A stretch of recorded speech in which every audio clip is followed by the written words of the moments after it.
നമസ്കാരം. National broadcasting news India Gulf അപ്ഡേറ്റ്സിലേക്ക് ഏവർക്കും സ്വാഗതം. സൗദി ഇക്കോ ടൂറിസത്തിൽ ശ്രദ്ധയൂന്നുന്നു. പരിസ്ഥിതിക്ക് കോട്ടം വരുത്താതെ ടൂറിസം സാധ്യതകളെ ഉപയോഗപ്പെടുത്തുകയും വികസിപ്പിക്കുകയുമാണ് ലക്ഷ്യം. Imam Abdul Aziz bin Muhammad royal reserve development authority ഈ മാസം Imam Abdul Aziz bin Muhammad royal റിസർവിലും കിങ് ഖാലിദ് റോയൽ റിസർവിലും അൽ അർമ സീസൺ എന്ന പേരിലും ഇക്കോ ടൂറിസം ഫെസ്റ്റിവലിന്റെ 5ാം എഡിഷൻ തുടങ്ങാനുള്ള ഒരുക്കത്തിലാണിപ്പോൾ.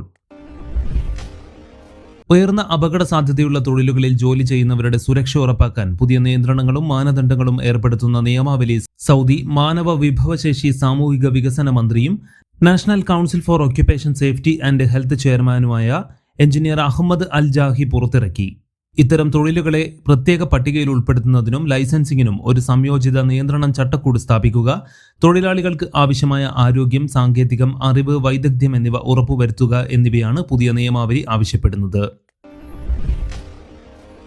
ദുബായിലെ സ്വകാര്യ സ്കൂളുകൾക്കുള്ള വാർഷിക പരിശോധനകൾ knowledge and human development authority വീണ്ടും നിർത്തിവച്ചു. 2024-25 അധ്യയന വർഷത്തേക്ക് പ്രഖ്യാപിച്ചിരുന്ന പൂർണ്ണ പരിശോധനകളിലെ താൽക്കാലിക വിരാമം 2025-26 വർഷത്തേക്കും നീട്ടിയതായി അധികൃതർ അറിയിച്ചു.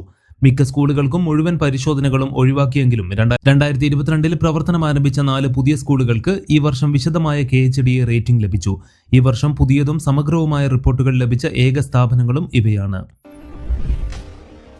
ജിദ്ദ നഗരത്തിൽ സ്മാർട്ട് ഫോൺ നിർമ്മിച്ച പ്രവാസി തൊഴിലാളികളെ വാണിജ്യ മന്ത്രാലയം അറസ്റ്റ് ചെയ്തു. 1196 വ്യാജ സ്മാർട്ട് ഫോണുകളും ഹെഡ്ഫോണുകളും പിടിച്ചെടുത്തു. ചാർജറുകൾ, സ്റ്റിക്കറുകൾ തുടങ്ങി 3,22,000-ലേറെ ഉൽപ്പന്നങ്ങളും പിടിച്ചെടുത്തു. റിയാദിൽ നിന്നും കഴിഞ്ഞ ദിവസം പിടികൂടിയ വ്യാജ ഫോണുകൾ സംബന്ധിച്ചുള്ള അന്വേഷണമാണ് ജിദ്ദയിലേക്ക് എത്തിച്ചത്. കൂടുതൽ വാർത്തകൾക്ക് വേണ്ടി കേൾക്കൂ national broadcasting news India Gulf updates.